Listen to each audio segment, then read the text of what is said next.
안녕하세요. 저는 눈에 넣어도 안 아픈 딸과 함께 살고 있는 40대 직장인 여성입니다. 여러분, 아나무인이라는 사자성어 아시죠? 다른 사람을 무시하고 교만한 행동을 한 사람을 일컫는 말입니다.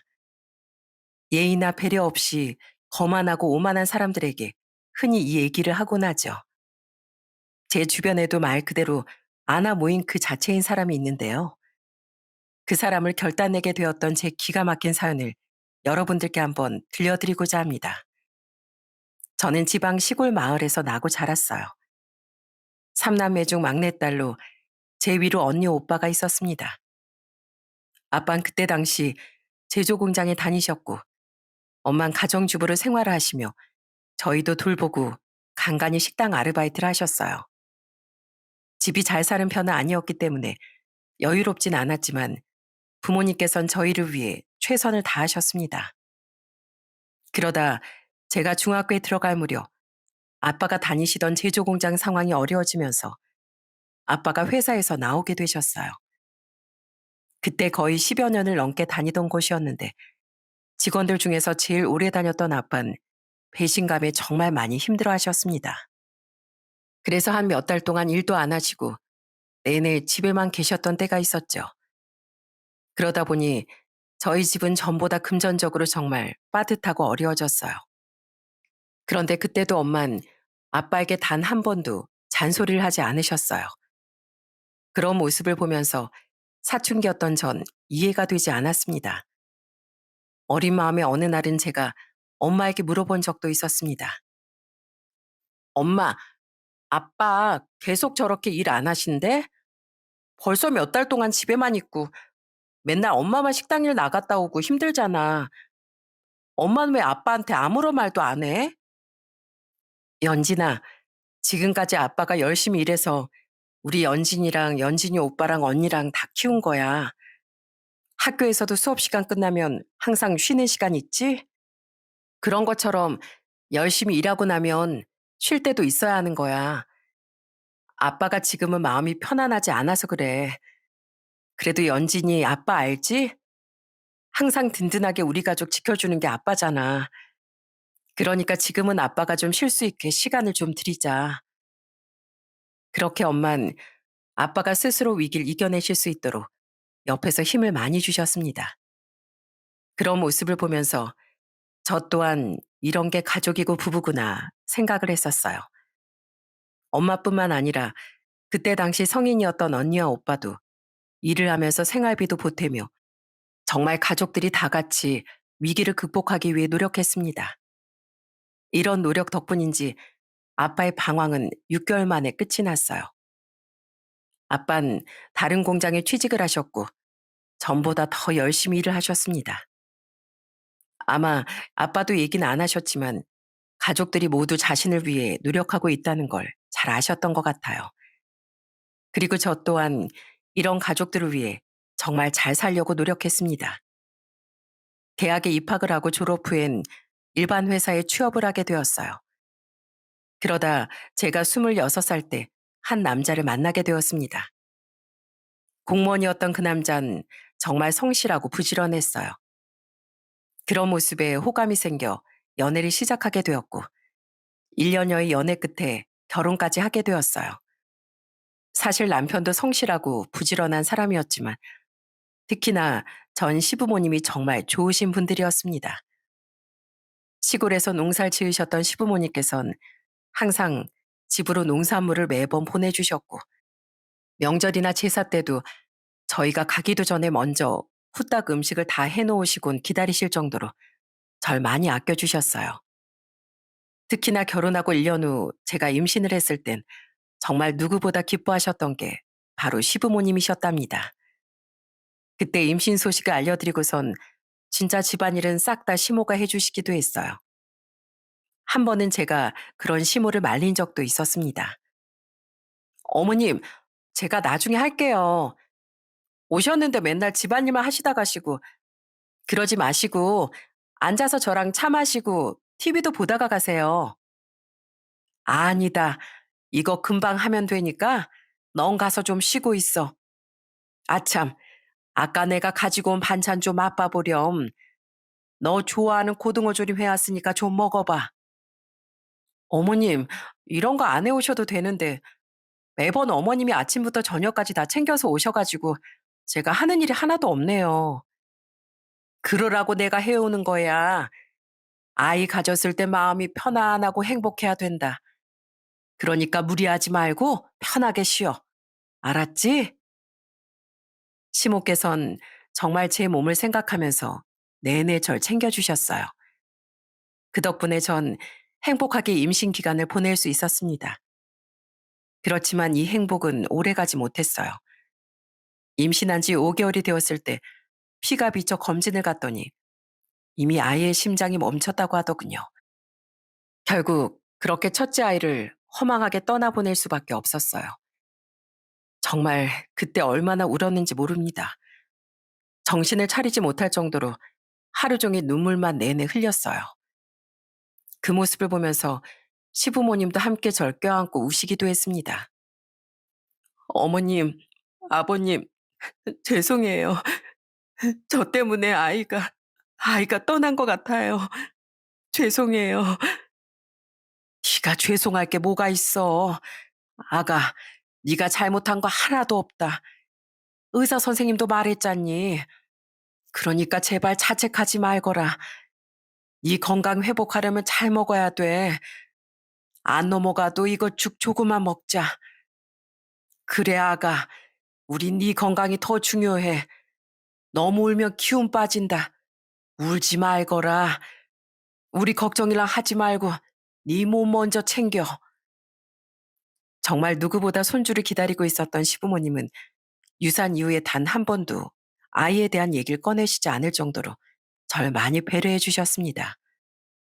그런데 유산 후에도 1년 동안은 임신도 잘 되지 않았고 그 뒤에 임신이 되더라도 초기에 유산을 여러 번 하게 되더라고요. 그러면서 제 몸이 많이 나빠지자 어느 날은 시부모님이 제 손을 꼭 잡으며 부탁을 하신 적도 있었습니다. 아가, 우리가 생각을 해보니까 이건 아니다 싶더구나. 이러다가 네 몸이 더 나빠지면 어떻게 하려고 그래. 우린 손주 안 봐도 된다.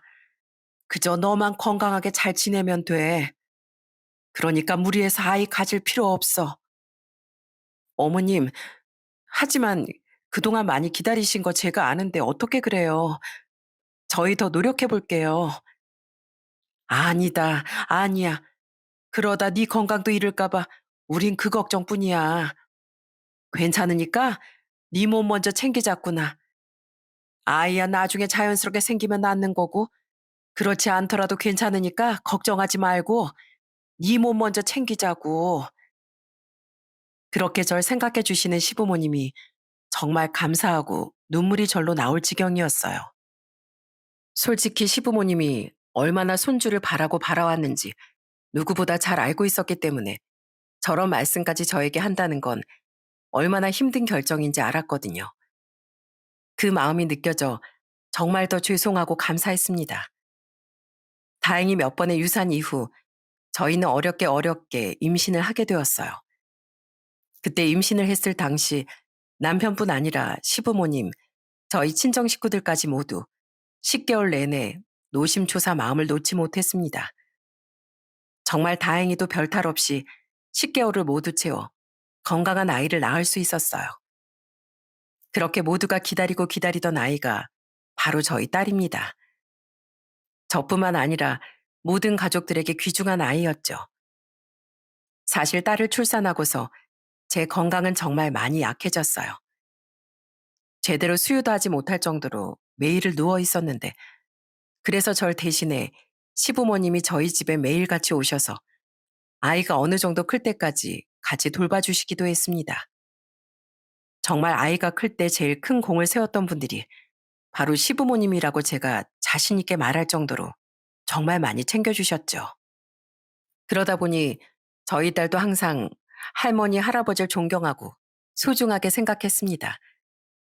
그러다 아이가 초등학교 졸업을 하던 날 시부모님은 아이에게 크게 용돈을 주시기도 했어요. 자, 우리 수정이가 이제 초등학교 졸업했으니까 할아버지가 선물 줘야지. 이했다. 이거 봉투 받아라. 중학교 가서도 공부 열심히 하고 엄마 아빠 말씀도 잘 듣고 지금처럼 이렇게 착하게 잘 자라거라. 어머, 아버님, 50만 원은 너무 많아요. 왜 이렇게 많이 주세요? 그래도 이제 중학교 가는데, 이 정도는 줘야지. 학습지도 사야 할 거고, 이것저것 학교 갈 때 준비물 살 때 보태거라.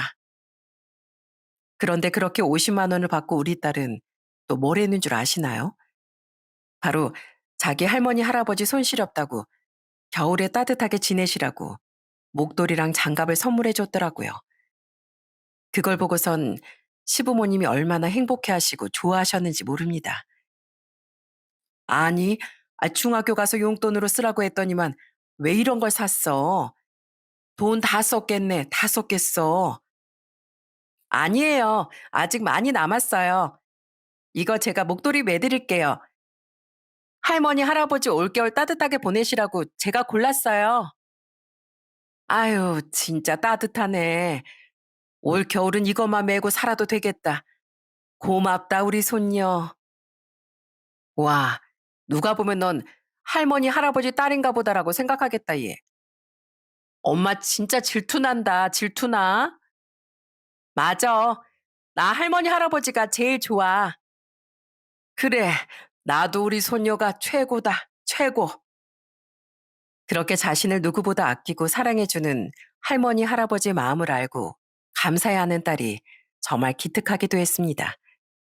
어떻게 이렇게 마음 깊은 딸이 제 딸인지 저 역시 감사한 마음뿐이었어요. 특히나 딸은 시모가 해준 된장찌개를 그렇게 좋아했는데요. 그러다 보니 시모는 항상 저희가 가면 딸이 좋아하는 된장찌개며 제가 좋아하는 음식들로 매번 차려주셨어요. 그러다 보니 남편이 한 번은 툴툴대며 말을 한 적도 있습니다. 엄마, 엄만 내가 아들인데 왜 맨날 우리 딸이 좋아하는 것만 해주는 거야? 아들이 좋아하는 것도 해줘야 되는 거 아니야? 야, 넌 먹기 싫으면 먹지 마. 밖에서 내내 맛있는 거 먹고 다닐 텐데 이럴 때라도 내가 우리 손주랑 며느리를 챙겨야지. 참나, 엄마 나 서운하다. 맨날 이렇게 며느리랑 손녀만 챙기고 아들은 서운해서 못 살겠네요. 으이구, 넌 아직도 애다, 애. 어떻게 이제 중학교 가는 딸보다도 철이 없니? 이러니까 내가 우리 며느리랑 손녀를 예뻐하지. 이렇게 저와 딸은 시부모님의 사랑을 정말 듬뿍 받으며 지냈습니다. 이때까지만 하더라도 정말 이런 게 사람 사는 행복이구나 싶었어요. 가족뿐만 아니라 평소 친하게 지내던 지인들과도 자주 만나며 친하게 지냈습니다. 특히나 남편은 평소에도 만나는 친구들이 많지 않았는데요. 남편 친구들 중에서 충청도에서 함께 나고 자란 오랜 중마고 친구가 있었어요. 그 친구는 제가 시집을 오고 나서도 자주 저희 집에 놀러 오곤 했습니다. 사업을 하던 친구라 경제적으로도 넉넉해서 늘 집에 올 때면 두 손 가득 선물을 들고 오곤 했어요. 한 번은 저에게 깜짝 선물을 해준 적도 있었어요. 어느 날 제 생일이 지나고서 집에 왔었는데 그때 저한테 선물이라며 내밀더라고요. 재수 씨, 등산 좋아한다면서요? 제가 오면서 선물 하나 사왔습니다. 저번에 생일이었는데 같이 축하도 못 드린 것 같아서요. 이거 등산한데 진규랑 커플 신발이니까 같이 등산할 때 신으세요. 어머, 이 비싼 걸 어떻게 사오셨어요? 하나도 아니고 두 개 사오시려면 돈 많이 드셨을 텐데. 이거 얼마 안 합니다. 그래도 산 올라가려고 하면 좋은 장비를 써야죠. 등산할 때 장비가 부실하면 다치기도 쉽다더라고요. 꼭 이거 신고 올라가세요. 감사해요. 어떻게 이렇게 큰 선물을 제가 어떻게 보답하죠? 아닙니다. 진규가 제 제일 친한 친구인데 이 정도는 해드릴 수 있죠. 오히려 늘 제가 찾아오는데도 반갑게 맞이해 주셔서 감사해서 드리는 선물이에요. 이렇게 저희 가족들과도 친하게 지냈던 남편 친구였어요. 그 친구는 남편이 낯을 많이 가리다 보니 어릴 땐 친구를 사귀는 게 정말 힘들었는데 그런 남편에게 손을 먼저 내밀어준 사람이었더라고요. 그러다 보니 남편도 그 친구를 정말 귀하게 생각을 했고 저 또한 남편 친구를 항상 고맙게 생각했습니다. 그렇게 친하게 지내다 딸아이가 중학교 2학년에 올라갈 때쯤 어느 날부턴가 남편 친구의 발길이 점점 줄어들기 시작했어요. 무슨 일이 있나 싶었던 어느 날 남편이 조심스럽게 저에게 얘기를 하더라고요. 여보, 용택이가 사업이 좀 힘든가 봐.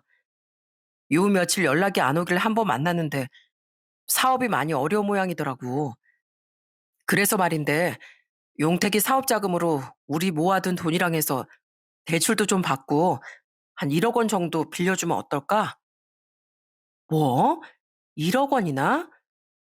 여보, 용택 씨가 당신한테 소중한 친구인 건 알겠는데 그건 좀 너무 크지 않아? 우리도 지금 먹고 살기 힘든데 모아둔 돈에다가 대출까지 받겠다고? 그건 좀 무리야. 알아. 아는데 용택이 나한텐 제일 친한 중마고야. 내가 정말 힘들 때 용택이가 옆에서 많이 도와준 거 알잖아. 그 친구가 지금은 힘들지만 능력도 좋아서 금방 이겨낼 거야. 1억만 있으면 급한 거 맞고 다시 재기할 수 있다던데 좀 도와주면 안 될까? 이거 사업 다시 잘 되면 이자까지 다 쳐서 준다고 했어. 저는 남편의 얘기에 고민이 참 많았어요. 1억이라는 돈이 작은 돈이 아닌데 아무리 제일 친하다곤 하지만 선뜻 결정을 못 하겠더라고요. 그렇지만 남편의 결정은 단호했습니다. 저에게 그렇게 얘기를 하고선 바로 1억을 그 친구에게 빌려줬더라고요. 그런데 그 결정이 집안을 쑥대밭으로 만들 거란 생각을 그땐 하지 못했어요. 그렇게 남편 친구에게 돈을 빌려주고서 얼마 뒤부터 남편 친구는 연락조차 되지 않았습니다. 며칠을 기다리던 남편은 결국 사업장도 찾아가고 집까지 찾아갔는데 이미 야반도주를 했던 모양이더군요. 그때부터 남편은 정말 심하게 좌절을 했어요. 매일 밤마다 술만 마시며 하루를 보내고 쉬는 날이면 정말 전국 방방곡곡을 돌아다니며 그 친구를 잡으러 다녔어요. 그렇지만 친구는 찾을 수도 없었습니다. 그러다 그 사건이 터지고 얼마 지나지 않아 또 다른 큰 사건이 벌어지고 말았어요. 그건 바로 남편이 술을 먹고 운전을 하다가 인사사고를 낸 것이었죠. 다행히 사람이 크게 다친 건 아니었지만 음주운전에 인사사고까지 냈으니 형사처벌은 피하지 못했고 결국 공무원에서도 잘리고 말았어요. 이것보다 더 큰 문제는 이후로 남편이 정말 정신줄을 놓고 말았다는 것입니다. 남편은 일도 알아보지 않고 매일 집에서 세워라 내워라 술만 마시며 정말 완전히 딴 사람이 되어버렸어요. 솔직히 그땐 남편이 너무나 큰 충격을 받아 그럴 수 있다고 생각을 했어요.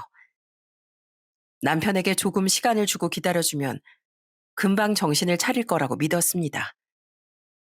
그래서 전 다시 일을 시작했고 시부모님께선 매달 저희에게 생활비를 보내주셨어요. 그러면서 저에게 매번 미안해 하셨습니다. 애미야, 정말 미안하다. 내가 아들 잘못 키운 탓에 저렇게 한번 무너졌다고 다시 일어나질 않으니 정말 미안하구나. 그래도 조금만 더 버티고 기다려주면 안 되겠니? 남편이 믿고 원망스럽겠지만 네가 한 번만 좀 기다려다오. 내가 이렇게 부탁하마. 어머님, 어머님 탓도 아닌데 그런 말씀 마세요. 그리고 생활비는 앞으로 안 보내주셔도 돼요. 제가 일도 하고 있고 아껴서 쓰면 되니까 걱정하지 마세요. 네 몸도 많이 안 좋은데 무리해서 일하지 말어. 우리가 어떻게 해서든 니들 생활비 매달 보내줄 테니까 걱정하지 말고. 우리가 해줄 거라곤 이것밖에 없으니 거절하지 말고 꼭 받으렴. 그렇게 시부모님은 저희를 위해 애써주셨습니다. 그런데 그런 시부모님의 마음을 아는지 모르는지 남편은 정신을 못 차리고 매일같이 술만 마시며 허송세월을 보내더라고요. 한 번은 제가 너무 화가 나서 남편과 크게 다투고 친정에 가버리기도 했습니다. 그랬더니 그날 친정 부모님께서 절 달래셨어요. 연진아, 너 그때 기억나냐? 아빠 회사 잘리고서 우리 사이 저러는 것처럼 아빠도 그랬었잖아. 그때 너희 엄마가 어떻게 했는지 알지? 가족은 다 같이 힘내서 서로 이겨내야 돼. 지금은 이서방이 힘들어서 앞에 안 보여서 그런 거니까 네가 좀 이해해 주는 게 어떠니? 아빠, 그래도 해도 너무하잖아요. 이제 애가 고등학교 들어가는데 어떻게 지금까지 저렇게 정신을 못 차리고 있어. 시부모님도 항상 우리 챙겨주시고 눈치 보시는데 오히려 내가 죄송할 지경이야. 사람마다 고난을 이겨내는 시기는 다 다른 거야. 조금만 더 버텨보자. 이서방 예전엔 안 그랬잖니? 누구보다 성실하고 착실한 사람이었잖아. 그러니까 우리가 조금 더 이해해보자. 이 정도로 주변 가족들은 전부 남편이 금방 이겨낼 거라 생각하며 지냈습니다. 그때 당시 언니 오빠도 잘 사는 편은 아니었는데 저희 생활이 힘들까봐 돈도 보내주기도 했어요. 그 정도로 온 가족이 남편이 정신 차리기만을 묵묵히 기다리며 저희를 도와줬습니다. 그렇지만 해가 지나도 남편은 정신을 차리지 못했어요. 전 속이 정말 문드러지는 듯 했습니다. 다른 가족들에게 할 말도 없고 딸에게도 미안한 마음이 들었죠. 고등학교 올라가면서 입시 준비에 치열하게 공부를 하고 있는 딸에게 심적으로 안정을 주지 못할 망정, 이런 상황이 있다는 게 정말 답답했습니다. 그러다 딸이 고등학교 2학년에 올라갈 때쯤 제게 결국 한 사건이 있었어요. 그때 겨우겨우 주변 소개로 좋은 일자리를 얻게 되었는데 남편이 취직을 하지 않겠다고 하면서 크게 다퉜습니다. 그날 시부모님께 남편과 그만 살겠다는 말을 하기도 했었어요. 그랬더니 시모가 눈물을 흘리시며 절 말리러 오시기도 했습니다. 혜미야, 내가 정말 염치 없는 거 안다. 그렇지만 날 봐서라도 네가 조금만 더 참아주면 안 되겠니? 내가 저 녀석 어떻게든 정신 차리게 하마. 수정이한테도 중요한 시기고 제발 이 엄마는 한 번만 더 네가 생각해다오.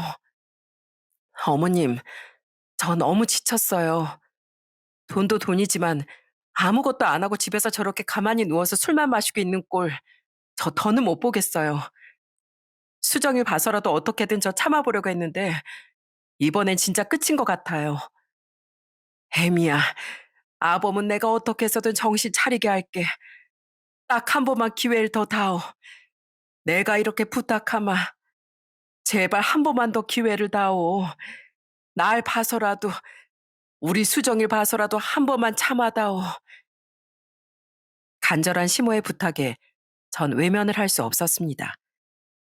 그동안 남편은 개차반이어도 시부모님은 정말 저와 제 딸을 위해 누구보다 헌신했다는 걸 전 잘 알고 있었거든요. 정말 고민을 많이 했는데 다행히 그 뒤로 남편은 조금씩 정신을 차리기 시작했어요. 어느 날부턴가 남편은 회사에 취직을 했다며 부지런히 출근을 하는 듯 했습니다. 그때가 딸이 고3 수험생이었던 시기였어요. 전 그때 이렇게 위기를 지나가는구나 생각을 했었죠. 그렇게 정말 숨 막힐 듯 답답했던 생활 속에서도 제 숨통을 틔워준 게 있었습니다. 그건 바로 제 딸아이였어요. 딸은 정말 공부를 잘했습니다. 고3 상담을 받았을 때도 담임 선생님께서 이대로라면 서울권 대학 진학은 문제 없다고 할 정도였어요. 그런 딸에게 솔직히 이혼하면서 상처를 주고 싶지 않다는 생각으로도 전 꿋꿋이 버텼죠. 딸이 고3이 되면서 전 더 열심히 일을 했습니다. 저희가 살던 곳이 충청도 지방이라 서울권 대학에 진학하면 아무래도 작은 월세방이라도 하나 얻어줘야 하니 돈이 많이 필요하겠다 싶었거든요. 그래서 정말 먹을 거 안 먹고 입을 거 아껴가며 번 돈을 차곡차곡 모아뒀어요. 그렇게 5천만 원이라는 돈을 딸의 등록금을 위해 저축을 해두었습니다. 이런 노력 덕분인지 딸은 고3 수험 생활을 정말 열심히 했고 수능 시험도 정말 잘 봤어요. 너무나 딸이 기특했습니다. 그렇게 원서 접수를 하고서 딸아이의 대학 발표 날이 다가오던 어느 날, 또다시 저희 집에 큰 사건이 벌어지고 말았습니다. 전날 차를 타고 출장을 다녀왔던 남편에게 차를 받아 출근하고 있던 상황이었어요. 차를 건네받고 출발하려는데 조수석에 무언가 떨어져 있더라고요. 그런데 그 물건을 보고 전 너무나 당황스러웠어요. 그건 바로 빨간 립스틱이었거든요. 저는 평소에 화장도 잘 안 하고 다녔지만 그런 색은 한 번도 써본 적이 없어서 바로 제 물건이 아니라는 걸 알게 되었어요.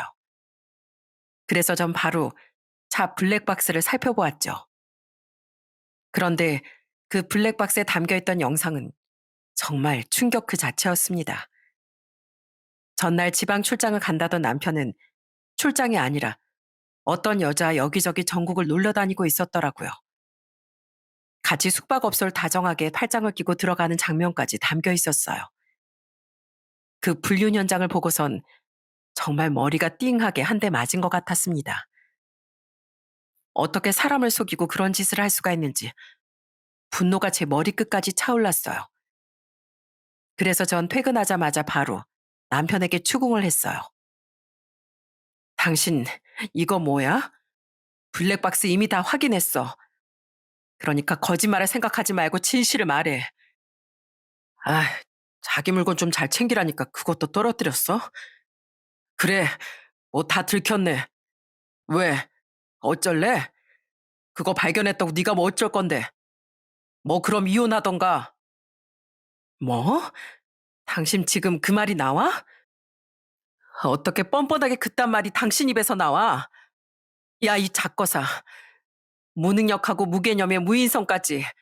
이 3종 세트 다 갖춘 인간아. 어쩜 이렇게 사람이 뻔뻔하고 극악무도할 수가 있어? 사람이 어떻게 그런 짓을 해? 그래도 난 어머님 아버님 때문에 너 같은 사람 지금껏 기다린 거야. 언젠간 돌아오겠지. 언젠간 사람 되겠지. 언젠간 아빠로서 충실하겠지. 근데 뭐? 이젠 미안하다는 말도 안 해?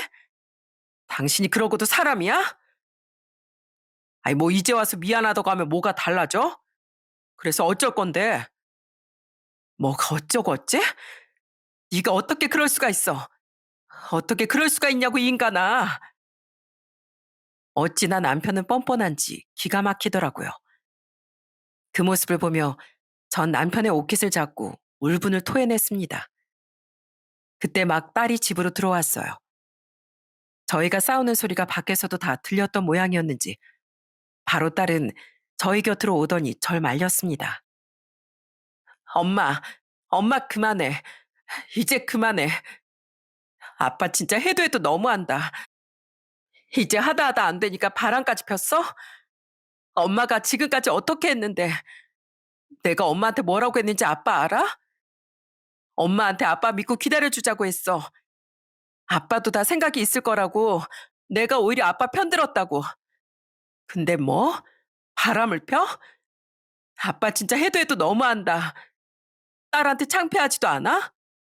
진짜 너무해. 엄마, 울지 말고 방에 가자. 그동안 사실 저희 딸은 아빠에 대해 원망의 말을 한 번도 하지 않았는데 그날 처음 남편에게 딸이 소리를 쳤습니다. 그 모습을 보면서 얼마나 마음이 아프고 미안한지 눈물이 절로 나더라고요. 그런데 남편은 그런 딸의 마음을 아는지 모르는지 오히려 절 부축해 방으로 향하는 딸 뒤로 어처구니 없는 말을 쏟아내더라고요. 지 애미나 딸이나 똑같네 똑같아. 아주 그냥 이래서 내가 이 집 구석 들어오기가 싫었다니까. 더러워서 진짜 야 나도 싫다 싫어. 뻔뻔하게 그지없는 말을 쏟아내고선 남편은 바로 밖으로 나가버렸습니다. 그렇게 나가는 남편이 얼마나 믿고 얄미웠는지 당장 가서 그 입을 치고 싶을 정도였어요. 어떻게 아빠라는 사람이 그런 말을 아무렇지 않게 내뱉을 수 있는지 그간 참아왔던 세월이 후회스러웠습니다.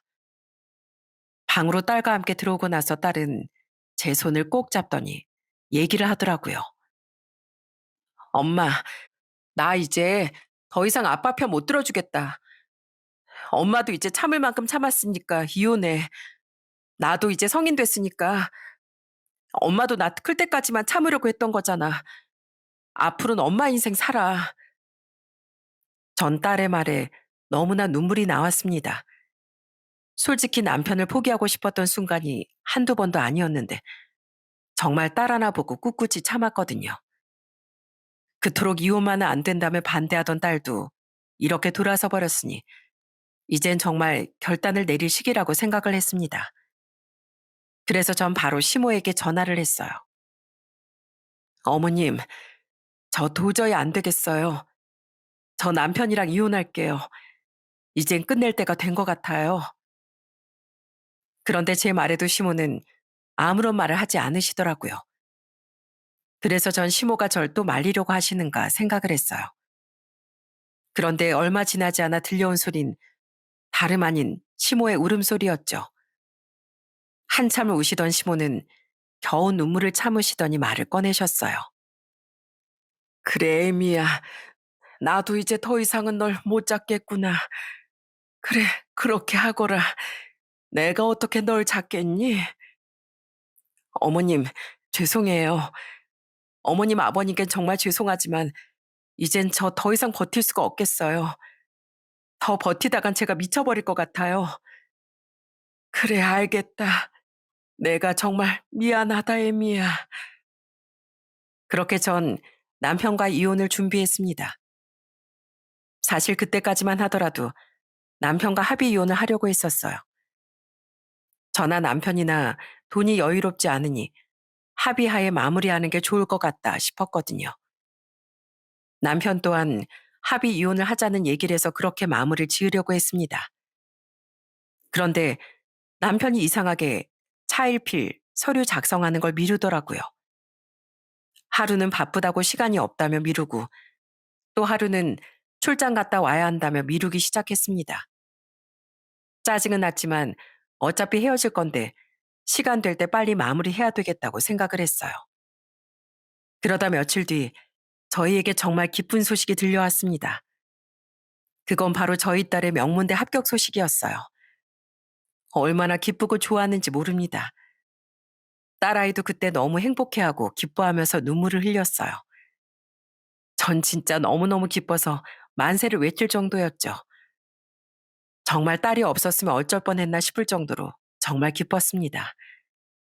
그리고선 전 그동안 모아둔 돈이 있는 통장을 꺼내며 딸에게 얘기를 했어요. 수정아, 엄마가 우리 딸 서울에서 편하게 공부할 수 있게 돈 다 모아뒀어. 그러니까 걱정하지 말고 넌 앞으로 열심히 공부만 해. 알았지? 엄마, 언제 또 그렇게 돈을 모았어? 고마워. 내가 대학 가면 더 열심히 공부해서 장학금도 받고 그럴게. 그래, 하나밖에 없는 우리 딸인데 엄마가 못할 게 뭐가 있겠니? 엄마가 그래도 대학교까진 보내줘야지. 근데 나 그 이후로 못 해준다.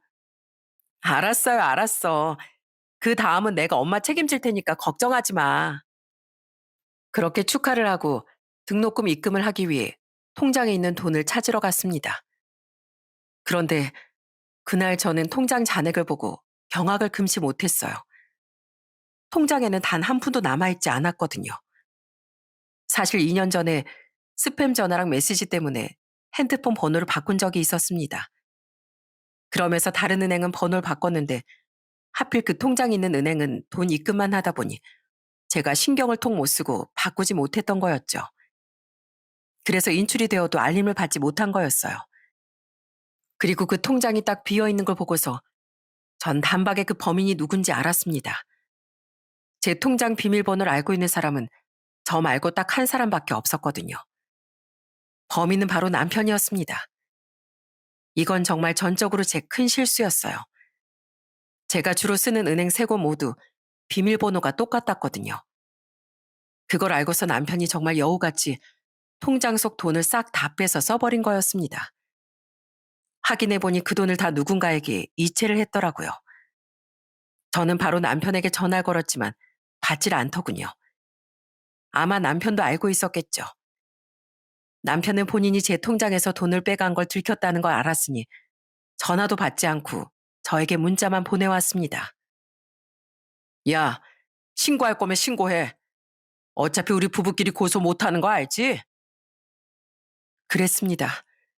남편은 애초에 부부끼리 고소를 못하는 걸 알고서 그동안 이혼도 미루고 이 돈을 빼내간 거였어요. 정말 기가 막히고 어떻게 이런 최악의 인간이 다 있나 싶더라고요. 그래서 전 이대로 끝낼 수 없다고 생각을 했어요. 전 그 이후로 뒷조사를 시작했습니다. 심부름센터 의뢰해 상간녀 정보를 알게 되었어요. 남편이 돈을 보낸 사람은 바로 그 상간녀였습니다. 상간녀는 남편이 동창회에서 만난 친구의 친구였어요. 알고 봤더니 상간녀는 미용사였고 남편은 취업을 한 게 아니라 불륜을 저지르면서 밖으로 나다니려고 거짓말을 했던 거였습니다. 거기다가 그 상간녀는 미용실을 새로 확장 이전했더라고요. 그 미용실을 확장 이전하면서 남편이 바로 제 돈을 갖다 바친 거였고요. 그 사실을 알고서 전 큰 배신감과 분노에 휩싸였습니다. 딸 등록금으로 겨우겨우 마련한 돈인데 아빠라는 사람이 그걸 상간녀에게 갖다 바치다니. 당장이라도 달려가 한 대 치고 싶은 마음이 굴뚝 같았죠.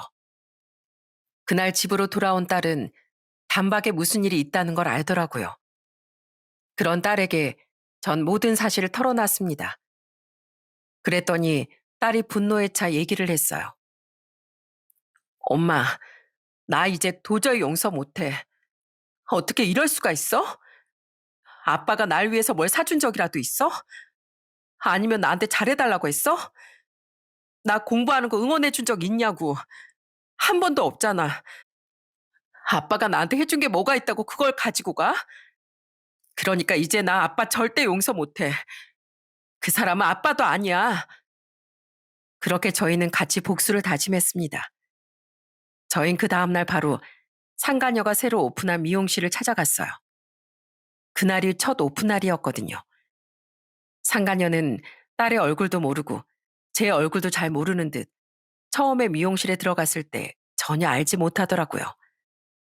딸은 머리를 하려고 앉았고 저는 그 뒤 소파에 앉아 있었습니다. 그러다 머리를 하던 딸이 갑자기 소리를 치기 시작했어요. 아줌마, 이게 뭐예요? 머리 이거 보세요. 여기 완전 다 탔잖아요. 이거 머리 어떻게 할 거예요? 네? 저 아줌마 아닌데 여기 원장이에요. 원장이고 나발이고 딱 보니 아줌마니까 아줌마라고 하죠. 살다 살다 내가 미용실 많이 다녀봤지만 이렇게 아줌마처럼 머리 못하는 사람은 처음 보네요. 이거 봐요. 양쪽 균형도 안 맞잖아요. 다시 여기 잘라주세요. 딸의 소리에 상가녀는 당황해 하더니만 다시 머리를 잘라주더라고요. 딸의 연기는 그게 끝이 아니었어요. 샴푸를 하러 갔던 딸이 또다시 소리를 치더라고요. 아, 아줌마, 머리 익힐 거예요? 아, 나 두피 다 상하게 생겼네. 온도 조절 안 해요? 샴푸를 무슨 이렇게 해? 화상 입게 생겼네. 아, 죄송합니다. 아, 죄송해요. 딸이 이렇게 소리를 치자 점점 미용실 안에서 기다리던 다른 손님들이 웅성웅성거리기 시작했습니다. 샴푸를 겨우 마치고 나온 딸은 자리에 앉자마자 또다시 지적을 했어요. 와, 아줌마, 여기서 파마약 익었어요? 와, 이거 완전 싸구려약인데? 이거 쓰면서 무슨 돈을 그렇게 많이 받아요? 이거 머리 완전 상하고 난리 나는데 아줌마 알면서 그 약 쓴 거죠? 와, 이거 내가 안 봤으면 어쩔 뻔했어. 네? 손님, 이거 그렇게 싸구려 아니에요. 아니게 뭐가 아니에요. 딱 봐도 싸구려인데 제가 단가 한번 말해볼까요? 머리도 못하면서 약이라도 좋은 걸 쓰던가. 참. 이봐요. 딱 보니까 저한테 그냥 시비 거는 것 같은데 대체 왜 그래요? 저 돈 안 받을 테니까 나가세요. 나가. 사람들이 점점 더 웅성거리면서 몇몇 손님들은 가게를 나가기 시작하자 상가녀는 당황해하더니 결국 화를 내기 시작했습니다. 그때 딸의 등을 떠밀며 나가라는 상간녀에게 제가 소리를 쳤어요. 나가긴 뭘 나가 이거사? 아줌만 또 누구예요? 누구? 나 몰라? 나 이정규 마누라다 이거사. 도대체 얼마나 잘나서 가정 있는 남자 꼬셔냈나 했더니만 와보니 별 볼 일 없네. 네? 그게 무슨... 왜? 아냐? 내 남편 니네 집에서 두 집 살림 하잖아. 니네 집 주소 내가 한번 읊어줘? 천안시 땡땡땡. 이거 맞지? 제 얘기에 손님들이 더욱 웅성대기 시작했습니다. 상간녀는 제 말을 듣고서 너무나 당혹스러워 하더군요. 얼굴이 벌개져서는 상간녀는 저와 딸을 밖으로 내보내려고 하더라고요. 그런 상간녀를 뿌리치고 저는 얘기를 했습니다. 내 딸 등록금 가져가서 이 가게 확장 이전했다며? 남의 가정 파탄내고 돈까지 받아 연 미용실이 얼마나 잘났나 한번 와봤다. 근데 서비스가 이게 뭐니? 저 손님이 바로 내 딸이야. 뭐라고요? 그럼 지금 당신들 일부러 진상 피러 온 거예요? 할 말 있으면 당신 남편한테 해야지. 왜 나한테 그래요? 아줌마, 우리 아빠한테 돈 5천만 원 받았잖아. 그거 아빠 돈 아니야. 우리 엄마 돈이지. 여기 지분이 5천만 원씩이나 되는데 우리가 이 정도도 말 못해? 돈을 받았으면 좀 좋은 파마약 좀 쓰세요. 서비스가 왜 있다고야? 나이도 50 넘어서 창피하지도 않아요? 불륜남 딸 등록금 뺏어서 미용실 열다니. 인생 그따위로 살고 싶어요? 난 창피해서 이렇게 미용실 못 열 것 같은데 얼마나 능력이 없으면 불륜남 딸 등록금을 받아? 상간녀는 딸의 말에 아무런 말도 하지 못하더군요.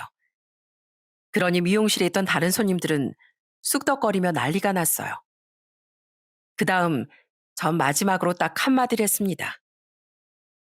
야, 네가 계속 이렇게 뻔뻔하게 미용실 운영할 수 있을 것 같니? 너 오늘 첫날이지? 어디 한번 앞으로 어떻게 운영하는지 내가 지켜볼게. 왜 여기서 이래요? 다른 손님들도 있는데 남의 영업장에서 이래도 되는 거예요? 그럼 신고해. 얼마든지 신고하라고. 역시나 뻔뻔한 줄은 알았는데 이 와중에도 그딴 말이 나오니? 내가 너 여기서 얼마나 버티는지 볼게. 남의 눈에 눈물 내면 네 눈에 피눈물 나는 거 알아야지 상간녀야. 전 그 말을 끝으로 가게 안에 집기들을 다 내던지기 시작했습니다. 상간녀는 울며 불며 절 말렸지만 전 그만두지 않았어요. 손님들도 제 얘기를 듣더니 상간녀를 그냥 쳐다보고 찌찌거리며 혀를 찰 뿐이었습니다. 그렇게 저와 딸은 이제 갓 오픈한 상간녀의 미용실을 개판으로 만들어 놓고 나와버렸어요. 그랬더니 얼마 지나지 않아 남편에게서 전화가 오더라고요. 야, 너 지금 뭐 하는 거야? 남의 영업장에서 그딴 짓을 해도 되는 거야? 왜? 내 돈 5천만 원 가지고 그 가게 연 거 아니야? 그럼 내 지분도 있으니까 내 맘대로 해도 되는 거지. 내 돈 몰래 빼갔을 땐 전화도 안 받더니만 이제야 전화가 와? 그게 아니라 내가 5천만 원 주면 되잖아. 산거지가 뭘 어떻게 줄 건데? 너 일도 안 하고 있더라? 거짓말하고 취직했다고 상간녀랑 놀아난 거 내가 모를 줄 알고? 내가 한 달에 50만 원씩 갚을게. 그러니까 우리 깨끗하게 정리하자. 자다가 봉창 두드리는 소리하고 자빠졌네. 야, 됐고. 내가 한 푼이라도 아끼려고 협의혼 해주려고 했더니 넌 안 되겠다. 여자가 한을 품으면 어떻게 되는지 너 한번 제대로 느껴봐. 전 그렇게 변호사를 선임해 소송으로 이혼을 진행했습니다. 그 뒤로 딸은 자기 친구들과 같이 상간녀 미용실에 매일 찾아갔더라고요. 며칠을 딸은 새벽부터 미용실 앞에서 기다렸다고 했어요. 그랬더니 상간녀가 아주 귀신이라도 본 것처럼 가게 문도 못 열었다고 하더군요.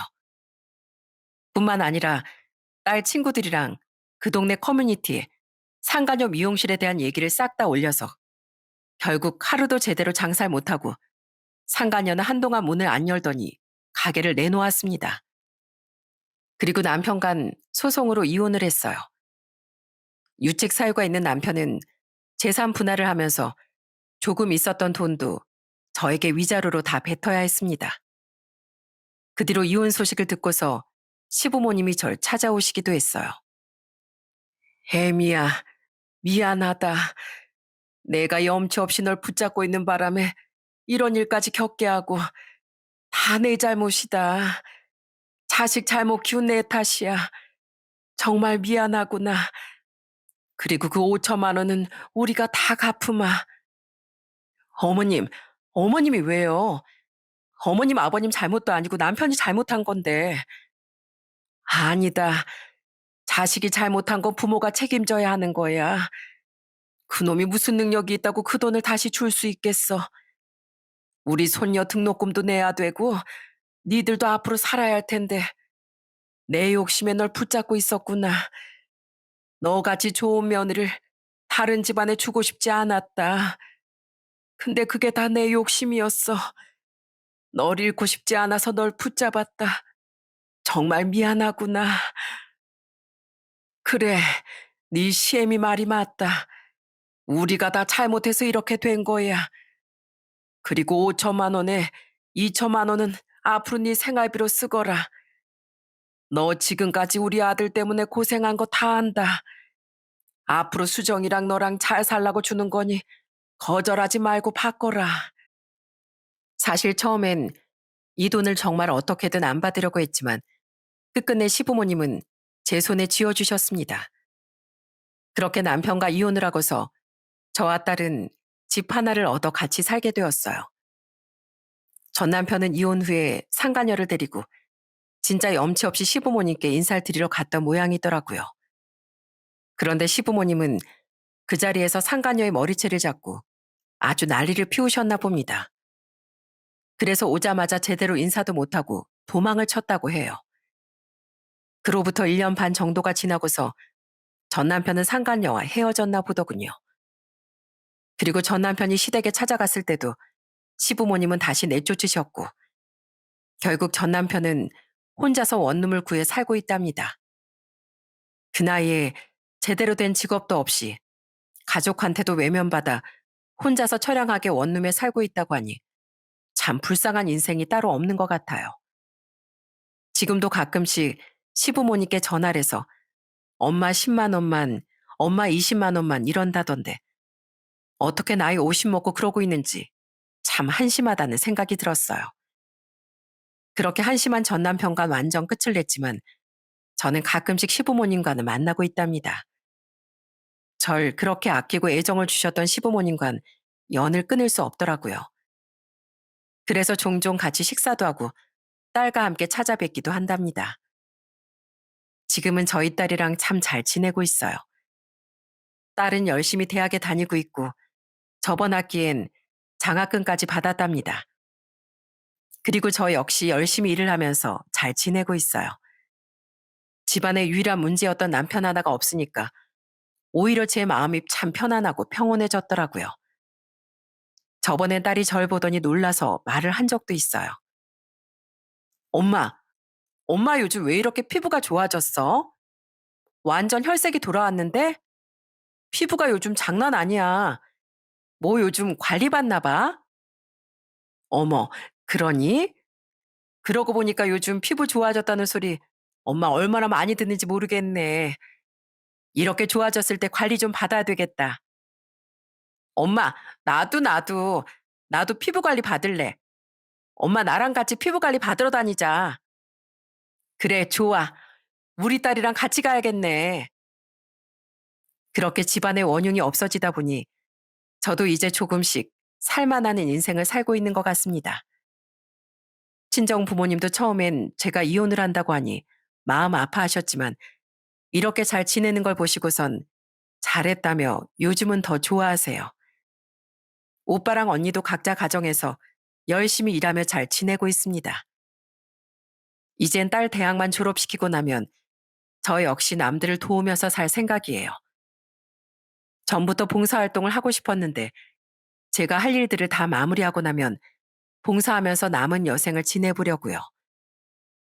제가 이렇게 사연을 보내게 된 이유는 자업자득이라는 사자성어처럼 자신이 행한 일의 결과는 스스로 돌려받는다는 게 인생의 진리라는 말을 하고 싶어서였습니다.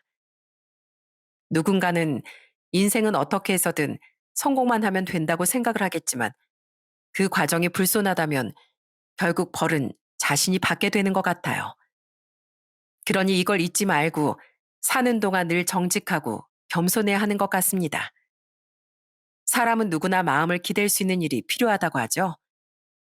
그래서 취미 생활을 새롭게 시작하시는 분들이 많은데요. 여러분들도 내 삶의 활력이 될 수 있는 취미 하나쯤 만들어 보시면 좋을 것 같습니다. 제 사연은 여기서 마무리하겠습니다. 사연 들어주셔서 정말 감사합니다.